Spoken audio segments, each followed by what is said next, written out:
Seguimos con esto entonces que es los saberes del pueblo, jornada de miércoles, un poco más fresquito, ¿no? Después de esta lluvia. Antes lo tuvimos al defensor del pueblo con una invitada, ¿no? ¿Querés contar, Claudio, quién era? Sí, antes estuvo... Bueno, primero arrancamos este segundo bloque de los saberes del pueblo, hechos y acontecimientos del pasado que impactan en el presente y configuran quizás el futuro. Seguimos por FM Zapucay, le mandamos un fuerte abrazo a Adrián Chávez y la populosa audiencia de la zona sur de la ciudad de Posadas. También salimos en duplex con FM Folly, nuestros canales de streaming, ¿no? De YouTube y en Facebook. Sí, tuvimos la presencia de la candidata concejal del Sublema Vos Crecés, Melissa Figueredo, que es sobrina de nuestra compañera Patricia Figueredo. Así que toda la entrevista se subió al grupo de Carece que tienen esa familia y nos dejó la pantalla caliente, digamos, y la audiencia caliente. Y vamos a hablar en lo que queda de este bloque, un tema muy de actualidad. Estamos viendo se ve, digamos, en todos los canales de noticias que están hablando el tema bastante recurrente, un tema cíclico recurrente, que es el dólar, pero un tema que ya había pespunteado, había aparecido a finales de la década del 90 y que ahora está tomando mucha más fuerza, que es el de la dolarización, y más o menos vamos a hablar de eso. Más o menos el plan de la obra va a ser pero más o menos hay una introducción medianamente histórica, digamos, de qué son las cajas de conversión o cuáles fueron las experiencias pasadas, en qué consistiría eventualmente una dolarización, cuáles serían sus efectos, y por último me parece que hay algo que se está perdiendo, que hay un análisis político, pero más que nada un análisis de política exterior y un análisis global que se está perdiendo en una coyuntura argentina que mira a Buenos Aires y Buenos Aires se mira a sí mismo o se mira hacia el ombligo. Y ahí me parece, digamos, que lo que se pierde en todo esto es una dimensión de un mundo que está cambiando y que la Argentina está inserta en una determinada relación y de un mundo que se está reconfigurando, que me parece que es lo más importante, y yo creo que tiene mucho que ver el tema de la dolarización con esa situación, porque hay cuestiones muy puntuales que se tienen que comenzar a resolver, que no las resolvió este gobierno y que probablemente las tenga que resolver el próximo gobierno, y veremos de qué lado de el mundo quedamos. Bien. Vos sabés que en esto que vos decís, bueno, primero que tenemos una historia particular con el dólar como en nuestro país, y en algún momento me había entrado en contacto con estas posturas que hablaban acerca de qué significa el dólar para los argentinos, y de hecho Capusotto también lo parodia esto. Sí. Y hablaban acerca de cómo estas posturas eran en otro contexto, un poco con mayor estabilidad, o al menos no tanta inflación. Dicen cómo hay una relación con el dólar que va más allá de la cuestión más objetiva y racional, y tiene que ver con el estatus que te da tener dólares, con la referencia que tenemos en relación a cuál es el país que emite dólares y demás.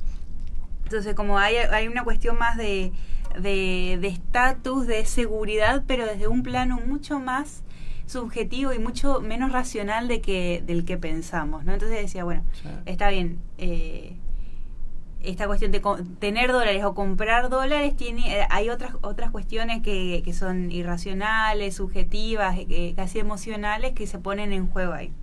Bien, esto, no sé, hace 3 años más o menos, me había llamado la atención y me había puesto en contacto con otras interpretaciones. Ahora, cierto es también que con una moneda con semejantes índices de inflación y una moneda tan inestable, ya no es una tilinguería, digamos, comprar dólares o tener dólares, sino que ya hay un respaldo de racionalidad económica de cierto sector y en determinadas coordenadas, pero que tiene una cuestión objetiva, digamos, sí, que vos por mes, si tenés ingresos fijos, te tenés tanta cantidad de plata y cada vez puedes comprar menos con eso. Exacto. En relación a otras monedas un poco más y está bueno para dónde va la charla, porque si bien cambiamos todo lo que dije hace 2 minutos respecto a la idea que uno tenía pensado y guionado, está bueno en el diálogo lo que surgió, darle otro aspecto que también, digamos, esto es como una especie, digo, por ahí no tenemos las intenciones de hacer una fenomenología del dólar o una antropología de la clase media argentina, que es básicamente la más interesada por el dólar, porque unos los tienen y los otros ni lo necesitan, sino que estamos hablando de una situación que se puede circunscribir socialmente en una escala la relación que tiene, no la Argentina, sino la relación que tiene por ahí la clase media con determinados consumos que no necesariamente sean irracionales, sino que detrás tiene todo un sentido, una generación de sentido. El tema del dólar, un economista te va a decir, mirá, la gente va al dólar porque toda moneda tiene 3 facetas: unidad de cuenta, para intercambio y como reserva de valor. Obviamente el peso argentino no cumple la última, y en muchos casos tampoco cumple la segunda de las condiciones. Obviamente que la gente, digamos, el que tenga alguna cuestión de ahorro en el cual pueda tener, eso también está atado mucho en los consumos y cómo se consumen en la Argentina, que está muy atado a ser de clase media.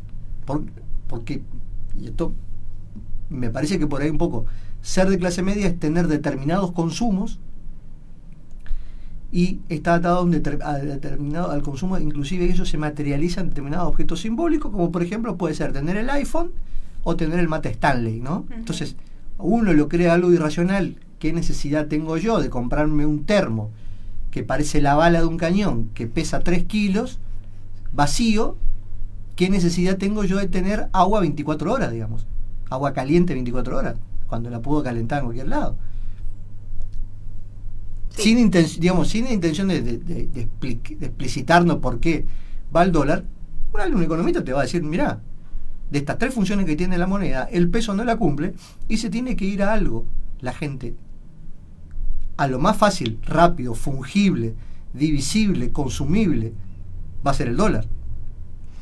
Una inversión podrá ser eventualmente construir algo, como se llama, ponerla en ladrillo, pero si no, uno se va al dólar y al dólar, en realidad, lo que se dice bajo el colchón, digamos, ni siquiera el dólar en instituciones financieras o instituciones bancarias, porque ya hay en la memoria argentina, digamos, que se va, y esto estaría bueno para introducir, digamos, la introducción histórica de por qué estamos como estamos, o por qué nos pasan las cosas que nos pasan, que la gente pone bajo el colchón, digamos. Los comentarios que uno escucha, digamos, es que la Argentina tiene una característica, que hay tantos dólares en la Argentina, después de Estados Unidos va a ser el país que más dólares físicos tenga y más atesoramiento particular tenga respecto de dólar. Por eso encontraron esos containers. ya en las noticias, si buscamos, están los famosos placar de la abuela lleno de dólares. Los famosos placares de la abuela llena de dólares. Eso pasó una noticia en Santa Fe, me parece. En Santa Fe. Yo tengo la anécdota personal de un amigo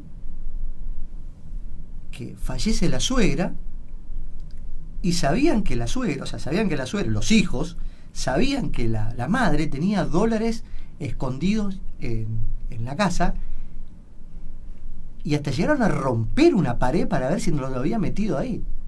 ¿Y lo encontraron? No encontraron. No pudieron encontrar los dólares. Esto pasó en Río Cuarto, ¿no? Y no pudieron encontrar los dólares, pero sí, la noticia que decís vos era: tiran todos los muebles de una mujer que había fallecido, y en el basurero del pueblo, y dentro del placar había como $100.000, que empezaron los chicos a aparecer a comprar, aparecieron en un kiosco con dólares a comprar, y de pronto todo el pueblo se fue al basural a comprar. Pero ¿cuándo comenzó?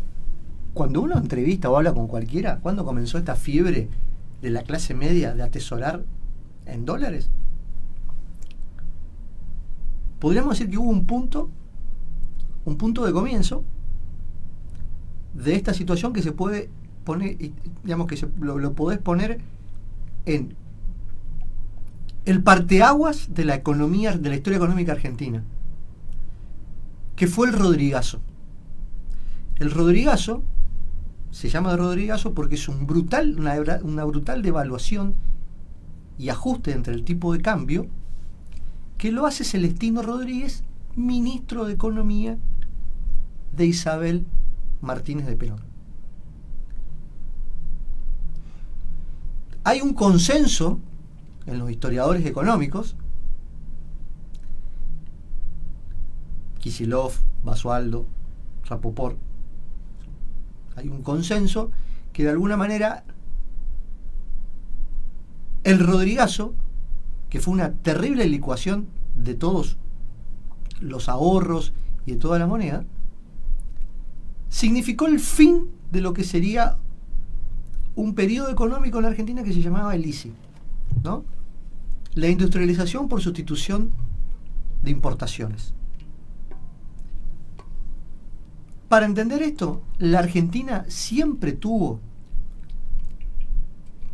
en su comercio exterior, porque si podemos hablar de esto, qué es lo que está pasando, o podemos ponerle un título a este segmento, le tenemos que poner ¿por qué la Argentina no consigue dólares? ¿Por qué la economía argentina no genera dólares?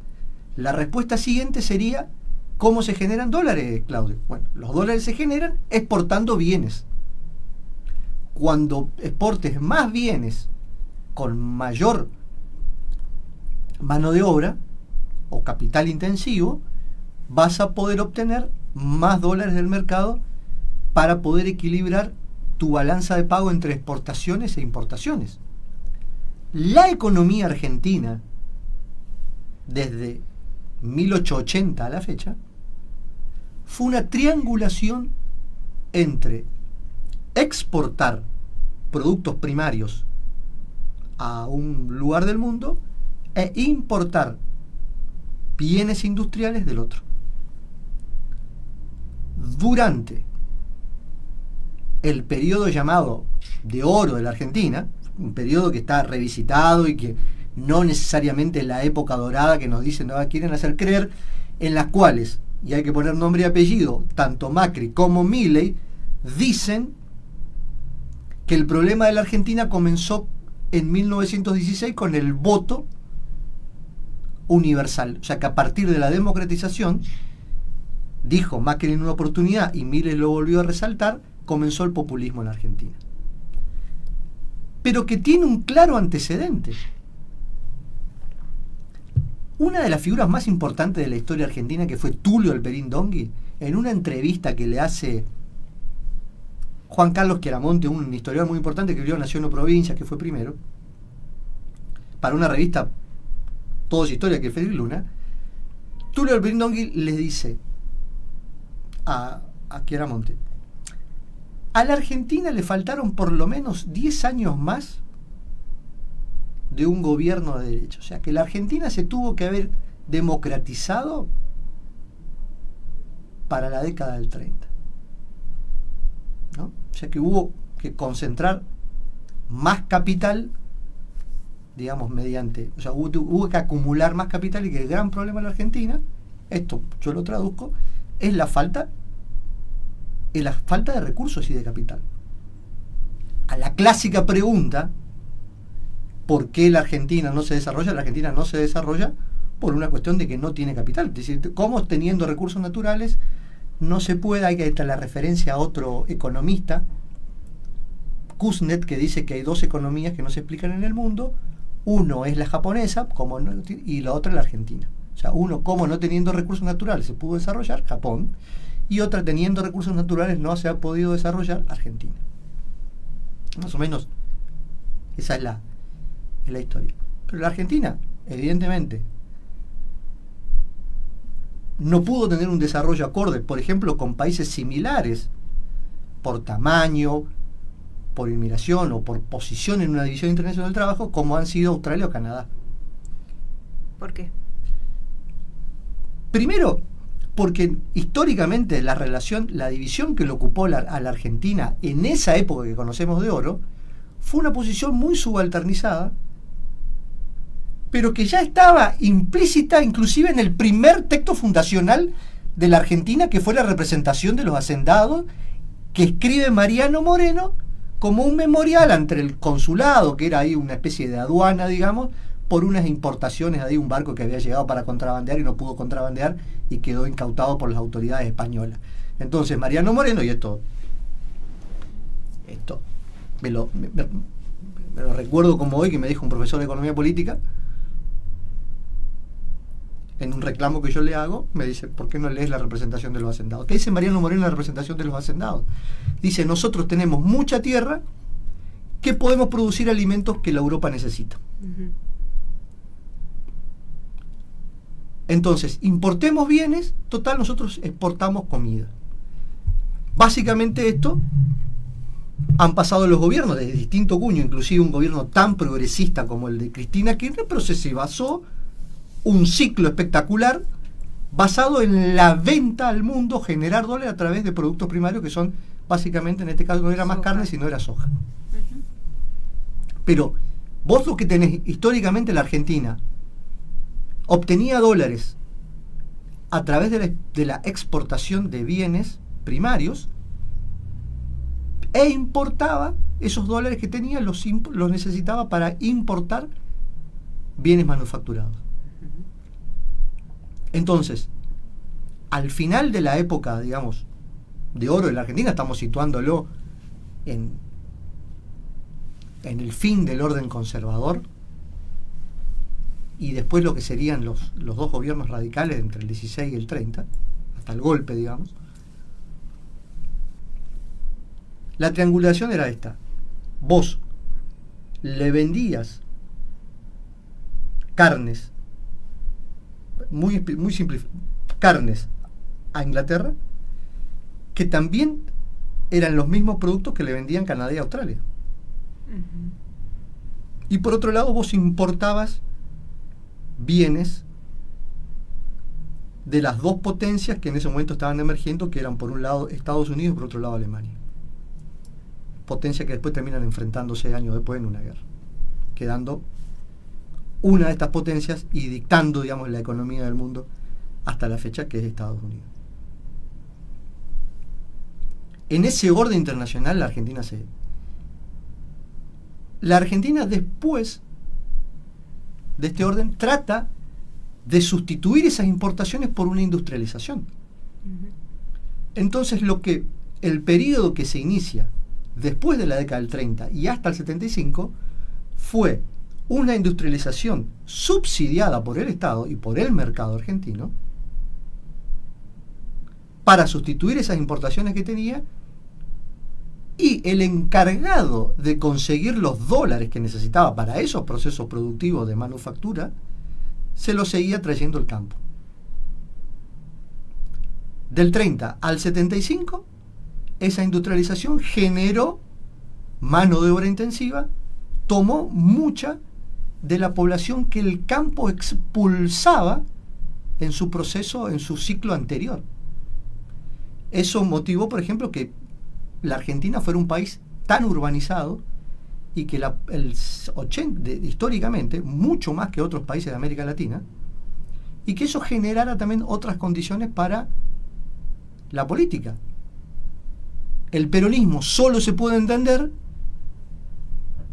con un Perón que puede entender e interpretar al sujeto histórico más importante en ese momento, que eran ese proceso ISI, que eran las clases obreras, pero que en definitiva era gente que venía del interior a la capital federal y al conurbano, y esto es fundamental para finalizar la charla, espacial y físicamente, vos lo ubicás en el conurbano, y era el interlocutor con el aparato político que creó y que todavía sigue gobernando, que es el peronismo. Pero ese modelo en el cual el campo exportaba, conseguía las divisas, primero oro y luego el dólar, termina, por decirlo de una manera, en el 75 con este proceso de Rodrigazo. Rodrigazo, que por ejemplo lo que te van a contar, ¿qué significó? Que una devaluación tan fuerte que vos tenías hoy, 100 pesos moneda nacional que tuvieras, con eso te podrías comprar un auto, al otro día esos 100 pesos que tenías no te podías comprar un paquete de cigarrillos. Lo hizo, el dato histórico que lo hace un gobierno peronista con un tipo sumamente honesto, tan honesto que cuentan la historia que llegó en la línea A del subte, se bajó en la estación Catedral, subió al Ministerio de Economía y firmó el Rodrigazo. O sea, acá no hubo corrupción, no hubo nada, sino que fue durante el gobierno de Estela, y fue uno de los hechos económicos que después aceleraría el golpe de Estado del 76. Eso fue en el 75. La situación pre-76 era muy complicada desde lo social y de lo económico, y no tanto desde lo político militar, por decirlo de alguna manera, o sea, en el sentido que no era que era un país que se estaba incendiando por un conflicto militar, sino que había un fuerte conflicto social, y el fuerte conflicto social era con, como te dije, con ese sujeto histórico que era la clase obrera. Había una Argentina que decidió dejar de subsidiar o mantener a esa industria, y básicamente con lo que llevaba tener esa industria, que era ese sujeto político que era la clase obrera. De ahí comienza de acá nosotros seguimos viviendo, y el kirchnerismo no significó ningún tipo de cambio estructural respecto de lo que apareció después en el 75. Un país mucho más concentrado, con una economía mucho más chica. El ejemplo es que el IFE fue captado por 3 empresas. O sea, es una economía mucho más chica. Después del 76. Una economía con crisis muy recurrentes de deuda externa, porque a pesar de lo que promete decir, mira, exportar para poder conseguir dólares, para poder subsidiar la industria, que la industria esta, al final, esta industria argentina nunca pudo reemplazar a la agricultura, sí, para exportar, ni siquiera lo complementa, pero ni siquiera exportar y convertirse en un exportador industrial, como sí lo eran Alemania y Estados Unidos y algunos otros países, hizo que la Argentina siempre tuviera estos problemas. ¿Cuál es la solución? Y esto es una definición política en la cual la Argentina tiene que vivir solamente con lo que puede exportar y ajustarse a eso. Eso es el problema. Durante el gobierno de Menem, ya hacemos un salto en el arco narrativo. Del 75 nos salteamos el proceso de reorganización con la deuda. El gobierno de Alfonsín, con todos sus problemas de inflación, de hiperinflación, muy similares a la coyuntura política actual. Y nos situamos en el año 91, con Domingo Cavallo creando el plan de convertibilidad. ¿Qué implicaba la convertibilidad? La convertibilidad implicó, por una ley, 2 cuestiones básicas y centrales que aún se mantiene. Implicaba declarar de iure, hacer una declaración legal, una declaración jurídica por una ley, que cada peso era convertible contra las reservas de libre disponibilidad que tuviera el Banco Central, lo que limitaba la emisión sin respaldo de reservas, en este caso dólar, al Banco Central. La idea era, con ello, bajar la hiperinflación de la que nosotros veníamos, que en el último gobierno de Alfonsín llegó al 4000%.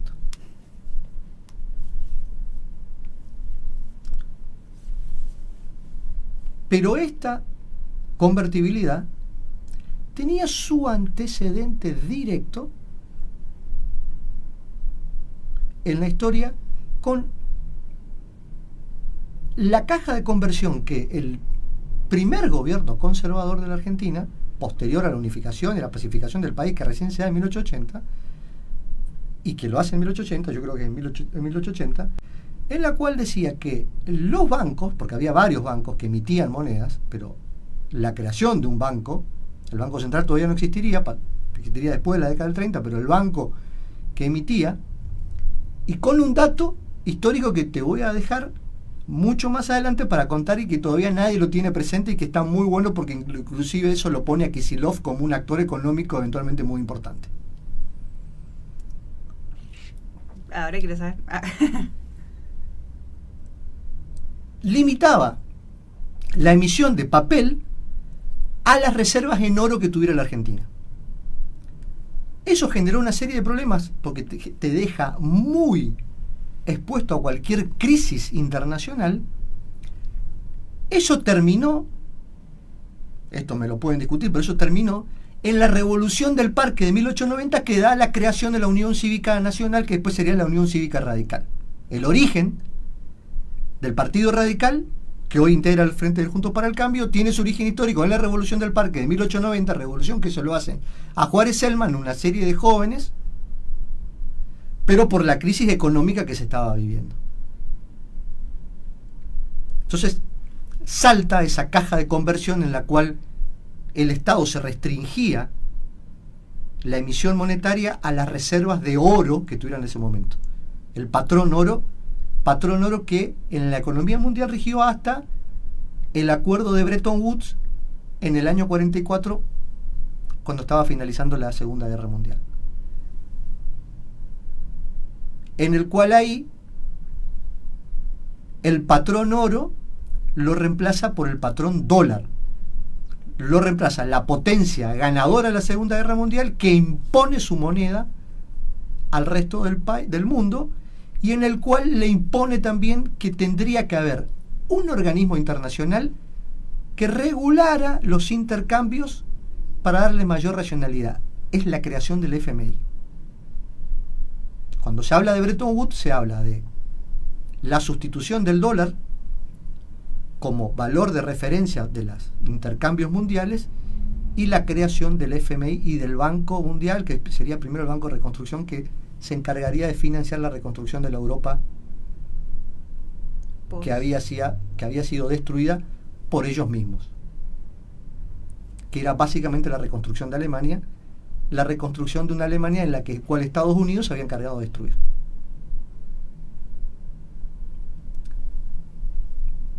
El hecho es que este patrón entre el dólar y el oro se mantiene hasta el 73, en el cual quizás el presidente más importante que estuvo Estados Unidos, que fue Nixon, no solo quiebra, fíjate vos las cuestiones que estamos hablando, el bloque soviético, que era el bloque entre China y Rusia, con una visita a Mao Zedong, pero también rompe la convertibilidad del dólar con el oro, o sea, el dólar estaba respaldado por las reservas de oro físico que existía en Fort Knox.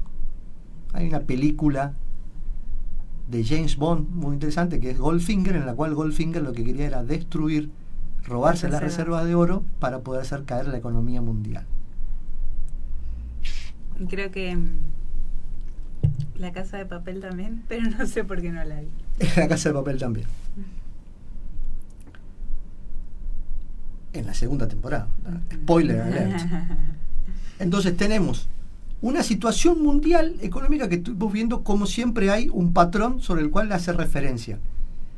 Y la Argentina, la imposibilidad de la Argentina, de la economía argentina, de generar divisas vendiendo productos caros, o en este caso productos manufacturados, y queda siempre muy, por decirlo de una manera, vulnerable a cualquier pequeño shock. En la convertibilidad Si antes había una caja de conversión que terminó en la revolución de 1890, la convertibilidad termina con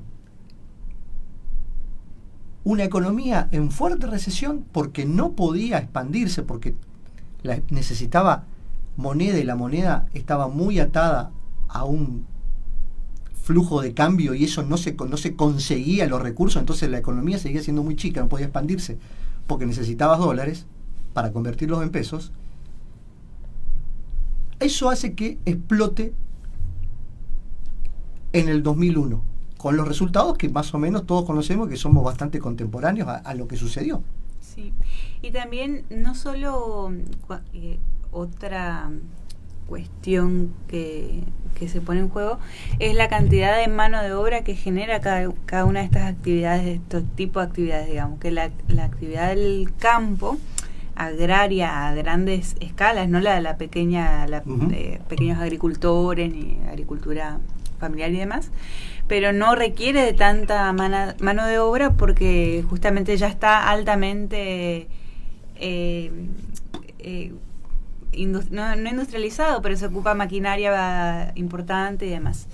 Entonces generan pocos puestos de trabajo reales, si bien muchas divisas, pero poca mano de obra se requiere y por lo tanto pocas personas asalariadas que dependen de esa actividad. Y volvemos a lo mismo que hablamos al comienzo de la Argentina, en el cual la época, el ciclo llamado agroexportador, que duró hasta el 30 más o menos, expulsaba mucha gente del campo, expulsaba muchísima gente del campo y terminaban todos agolpándose básicamente en Buenos Aires, pero después comenzó a absorber de alguna manera Rosario y Córdoba, digamos, con sus cinturones industriales. Uh-huh. En su momento que lo fueron haciendo.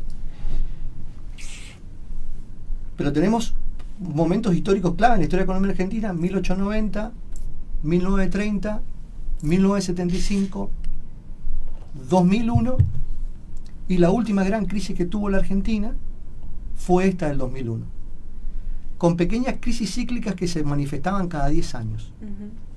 Y ahora estamos 25 años de atraso. ¿Viste cuando te dicen tenemos el tipo de cambio atrasado? Bueno, tenemos nuestra crisis atrasada. Hay como un reseteo y una reconfiguración de la economía argentina cada 10 años. O por ahí con ciclos un poco más elevados, pero microcrisis sistémicas, digamos, cada 10 años y una grande cada 30 o 40. Pero ahora ¿vamos a hacer una pausa? Ya estamos en tiempo. Bueno, entonces no hacemos la pausa, pero hacemos una pequeña pausa para hablar de la dolarización y luego de qué implicaría eso. El plan de convertibilidad que se puso en el 91, que se implementó cabal en el 91, que logró controlar después de unos meses recién la inflación, uh-huh,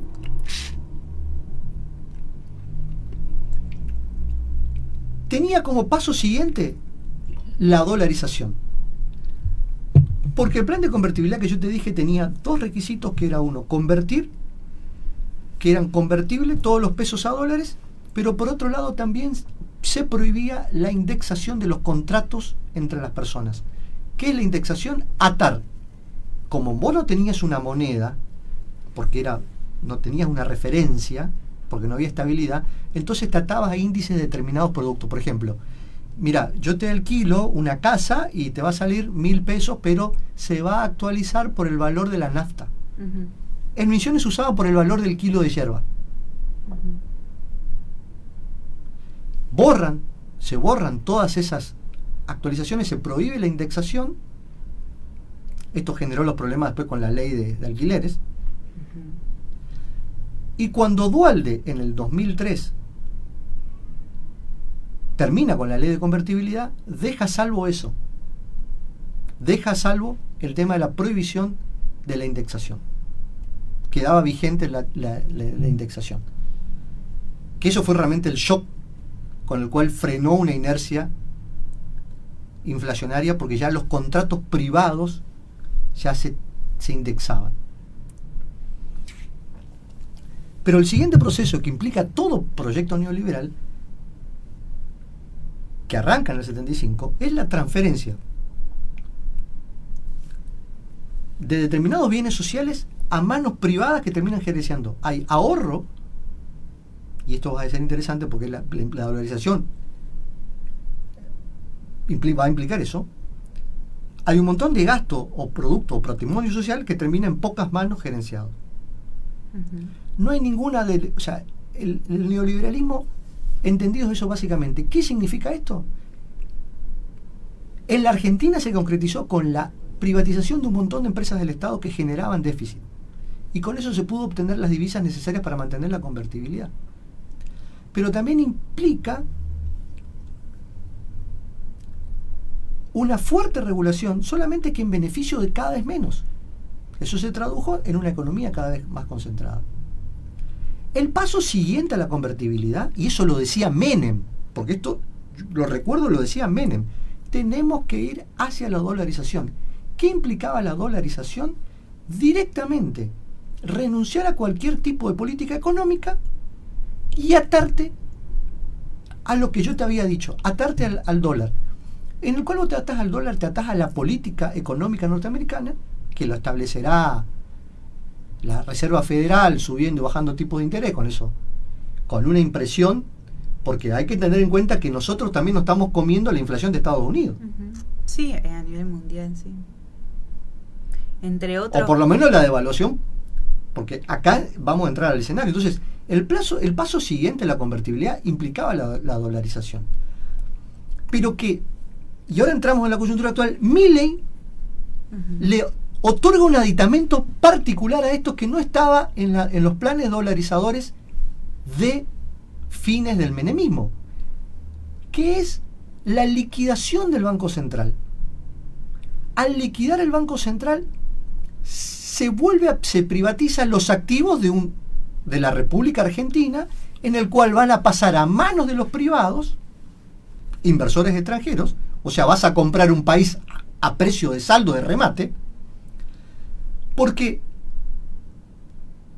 y esto es la crítica al gobierno actual. Si yo te digo que vos con dolarizar vas a perder política económica, herramientas de política económica, que prácticamente vas a perder autonomía, cualquier persona de la calle o a pie, o cualquier vecino nos va a decir, ¿y para qué querés tener política económica si lo que tenés es esto? Esa va a ser la respuesta. Para preparar esta charla estuve leyendo unos newsletters que recomiendo la lectura de cenital.com. Hace hoy un newsletter respecto de la dolarización y cita un informe que hacen hace un año. Ahí ya se había planteado la dolarización, lo había planteado Milei y le había planteado, hay un proyecto de ley presentado por un diputado de Juntos para el Cambio, de apellido Cacase, en el cual pedía que se dolarice la economía argentina, y en abril del 2006 hacen un análisis de cuánto se iba a dolarizar la economía, que es básicamente, ya no convertís, sino que directamente pasas a cambiarse todos los pesos que hay en circulación por dólares. Se secuestran y se destruirían todos los pesos y comenzarían a circular los dólares. Pero ¿a qué tipo de cambio se haría eso? Tenés que tener en cuenta básicamente las reservas que tenga físicas, en principio físicas, que tenga de dólar, existencia física que haya el Banco Central tenga en la Argentina, contra los pesos. Eso te da la variable. En ese newsletter de hace un año, y haciendo los cálculos, decía que en la Argentina el Banco Central tenía 31.000 millones de dólares. Hoy la Argentina, a abril del 2023, tiene 1.500 millones de dólares. Esa es la situación actual de la Argentina. ¿Qué pasó, Alberto? Que se nos drenaron 29.000 millones de dólares. ¿Cómo se avanzaría con un plan de dolarización? Se dolarizaría eso, pero existiría otro problema más, porque vos tenés que tener en cuenta que tenés dinero virtual, no solo peso físico, sino dinero virtual en cuentas corrientes, plazos fijos y cajas de ahorro. Sumale, por ejemplo, las billeteras también electrónicas, MP. Todo eso se tendrían que dolarizar a un cambio que te suma, porque vos vas a tener los físicos que tengas contra lo que se llama la masa monetaria, pero la cosa es la masa monetaria, pero vos tenés, aparte de masa monetaria, o sea, dinero físico, porque es físico contra físico, es como que vos me dijeras, vamos a dividir acá los dólares físicos contra los pesos físicos que tenemos. Ahí sale el tipo de conversión. Pero eso vos lo tenés que sumar el dinero virtual que vos tenés, que te va a sumar más pesos todavía. O sea, te va a hacer bajar, te va a hacer subir aún más el tipo de cambio. Un análisis actualizado. A todo eso hay que sumar, como vas a liquidar el Banco Central, vas a rematar el Banco Central, tiene activos el Banco Central. Esos activos, que son alrededor de letras y tesoros de alrededor de 65.000 millones de dólares, supuestamente, y ahí viene el plan, y acá lo que queremos, y a lo que voy a punto, es que supuestamente Milei dice que va a conseguir que lo compren esos 67.000 que tiene dando vuelta, millones de dólares, que tiene dando vuelta en letras el Banco Central. Alguien va a venir y va a poner 35.000 millones. ¿Quién? Él, en una entrevista que se la da a Fantino, dice que él tenía a alguien. Muchos dicen que esa guita en el mundo no es guita, sí, pero se va a vender a precio de remate, y en el cual no te garantiza que aparezcan esos 35.000 millones de dólares, que son más o menos una cifra que teníamos hace un año. ¿Pero qué implicaría eso?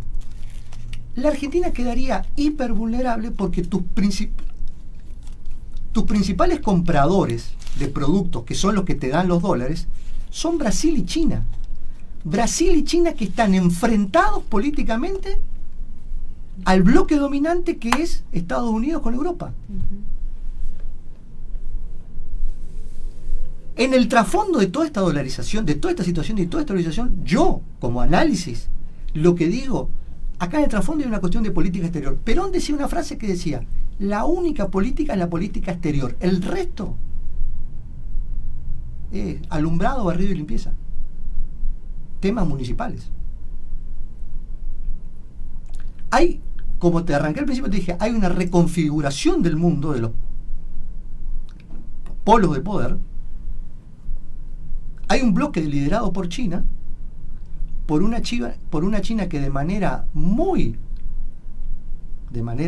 confuciana está tejiendo relaciones. Es el principal socio comercial de 192 países que hay en el mundo. Será el socio comercial de 190, Estados Unidos incluido. El eje de poder se está corriendo hacia el Pacífico. El conflicto que hay en Europa, la guerra, la tercera guerra europea que estamos presenciando, la tiene a Rusia como principal aliado de China. Y yo creo que en el fondo hay dos cosas que se tienen que decidir en la Argentina que no salen en la tele y que hacen a esta situación política. Primero, nosotros somos exportadores de alimentos. La pregunta es, si al final se enfrentan China y Estados Unidos, ustedes, Argentina, que usan dólares, necesitan dólares, ¿le van a seguir vendiendo alimentos a nuestro enemigo? El primer punto conectado con ese es el tema que todavía no se discutió y no se resuelve, un tema muy importante, que es el de la hidrovía, por donde salen todos los granos que alimentan básicamente a China. El segundo punto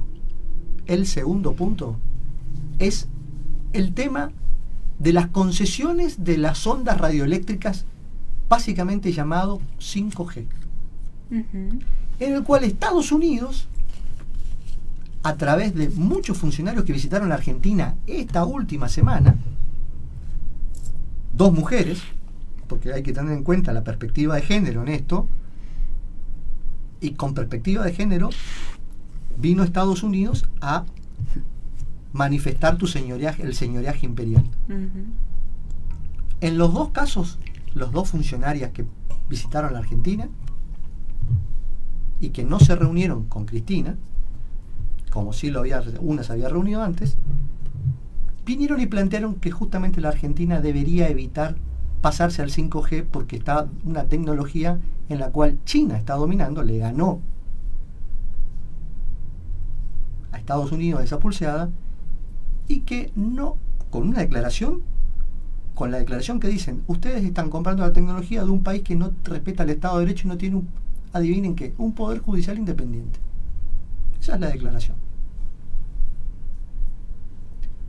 Entonces yo creo que hay un conflicto que está en ciernes, que se está dando de manera concreta, la pelea en Ucrania, en el valle del Dnieper, y se está jugando mucha de la política internacional en quién se queda con la ciudad de Bakhmut, está amplificado, y en estas situaciones la Argentina tiene un papel, y acá la Argentina yo creo que está perdiendo una oportunidad, porque si yo te conté qué pasaba en 1890, cuál era el escenario internacional y cuál era el escenario en el 75, pero cuál era el escenario durante la época de Menem, no existían 2 bloques que se estuvieran peleando, en el cual vos podés llegar a meterte como cuña y tratar de negociar de qué lado estás mejor. La Argentina está en ese escenario hoy, y la clase política, pero básicamente la clase política, por una pelea que es una pelea entre la ciudad de Buenos Aires y su conurbano. Te recomiendo que lean el libro El nudo de Pañi, que está excelente, que muestra, es esta la dirigencia que nos está gobernando ahora, en el cual el resto de las provincias y el resto de las dirigencias provinciales mira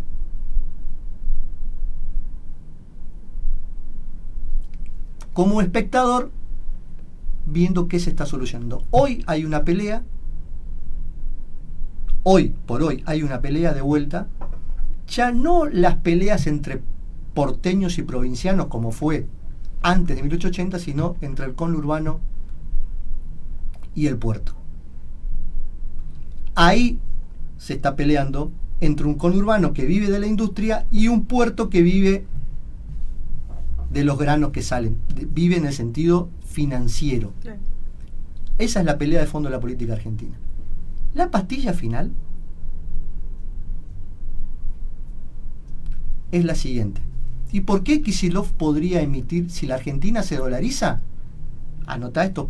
¿Por qué Kicillof, como gobernador de la provincia de Buenos Aires, si se dolarizara hoy,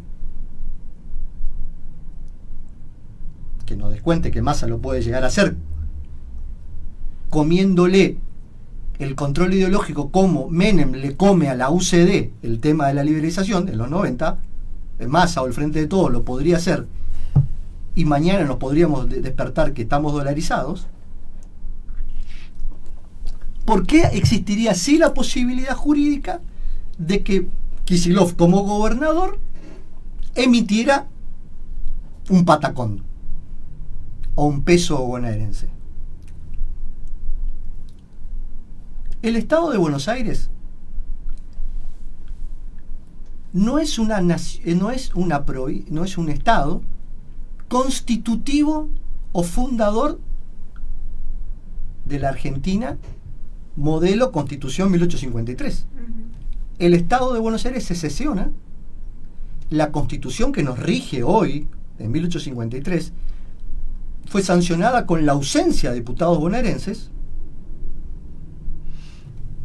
y hubo una capital que fue Paraná, hasta la batalla de Pavón, y posterior a la batalla de Pavón hubo una nueva convención, por eso la Constitución nuestra de 1853-62, hubo una convención en Buenos Aires que estudiaba que iba a estudiar cómo iba a ser la convención, digamos, la aceptación o la entrada del Estado de Buenos Aires a la Confederación Argentina. Fue un Estado, jurídicamente, que se incorporó a la Confederación Argentina, República Argentina o Provincias Unidas del Río de la Plata, cuyas 3 denominaciones son actualmente posibles. Buenos Aires se incorpora 9 años después a la Argentina. Y como todo Estado se reserva determinadas facultades, entre ellas la de emitir cédulas hipotecarias y monedas. Bueno, para rever, menos mal que quedan colgadas también estos encuentros en Facebook y en YouTube también, porque para volver a escuchar es como las clases grabadas, viste, que volvés a escuchar y volvés a entender un poco más también, o a revisitar qué se dijo. Muy interesante, bastante complejo igual me parece para un grueso de la población del cual formamos parte, poder entender las lógicas. Hay un video de Perón hablando que te tienen que sacudir primero para poder meterte una serie de medidas duras. Uh-huh. Pero como yo soy un poco más posmo que Perón, recuerdo un texto de Naomi Klein que se llamaba La doctrina del shock. Sí, es necesario choquearte primero para después poder imponerte determinadas medidas. Sí, sin dudas. Pero bueno, gracias Claudio por esta charla, por todo lo que nos hablaste hoy. Y bueno, seguramente estaremos hablando también en los siguientes encuentros, porque es un tema transversal a todo lo que querramos decir y pensar en estos días. La verdad que se impone. Y bueno, probablemente también haya un nivel de ansiedad bastante grande, me parece, que nos atraviesa a todos por saber que... Bueno, ustedes como generación les doy la bienvenida a su crisis argentina. Te invito a mi primer crisis. Tómenla tranqui, con ansiedad. Sí. Ya pasamos varias veces por esto y siempre se salió. Y sí. Bueno, muchas gracias a las personas también que están del otro lado, y los invitamos a volver a sintonizar la 91.9 y la 100.3, esto de 8 a 10 de la mañana, que es Los Saberes del Pueblo. Bueno, gracias Lauti, y nos vemos mañana entonces.